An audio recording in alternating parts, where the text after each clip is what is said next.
Lorsque le ministre fait ses affirmations gratuites. Assez grave. Non, il n'est pas... C'est vrai. Vous avez vu, on va arriver maintenant dans le sujet. Le problème principal, c'est que le MINAT estime que Cabral Libye ne doit pas être président de la République dès 2026. Ah bon? Pourquoi est-ce que vous le dites, monsieur? Et il le fait depuis 2019. Nous avons déposé la légalisation du parti politique Les Citoyens. Ce dossier n'a aucun problème et il est coincé dans les bureaux du ministre de l'administration territoriale. Vous savez, lorsque vous finissez une élection, les services de renseignement font toujours un rapport pour dire à l'État véritablement qu'est-ce qui s'est passé. Et ce ne sont pas des choses cachées. Il ressort donc clairement de ce rapport que s'il y a quelqu'un qui est en vue, ça c'est ce qui est dit au lendemain de 2018 pour 2025, cette sortie troisième, c'est Cabral Libye.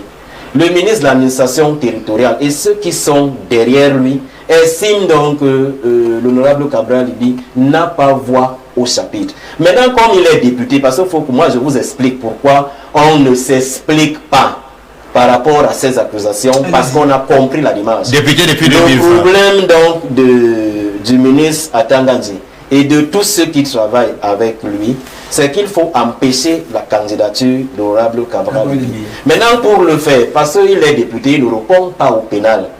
Pour qu'il réponde au pénal, il faut que l'immunité parlementaire soit levée.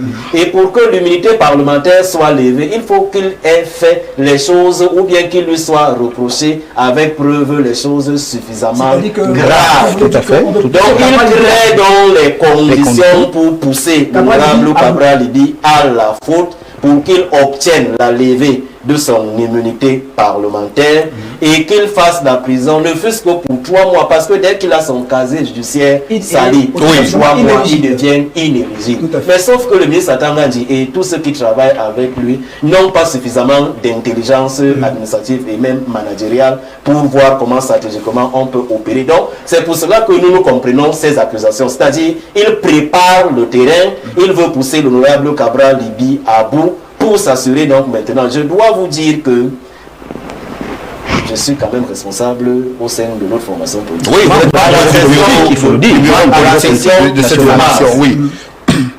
Le ministre avait saisi la présidence de la République à travers le ministre en charge des relations avec les assemblées. On parlait de l'Assemblée, de la session à l'Assemblée parlementaire. Cabral Libye ne soit plus membre au bureau de l'Assemblée nationale. Et il disait dans cette correspondance que non seulement son parti traverse une période de jour, mais ses agissements commencent à être anti-républicains. Sauf qu'il n'a pas eu d'éléments pour étayer. C'est pour cela que cette requête n'a pas prospéré. Donc, c'est lui qui est dans une conspiration inutile d'ailleurs, parce qu'il ne réfléchit pas beaucoup pour savoir, pour nous qui allons à l'église, quand le temps de Dieu est arrivé, il est arrivé.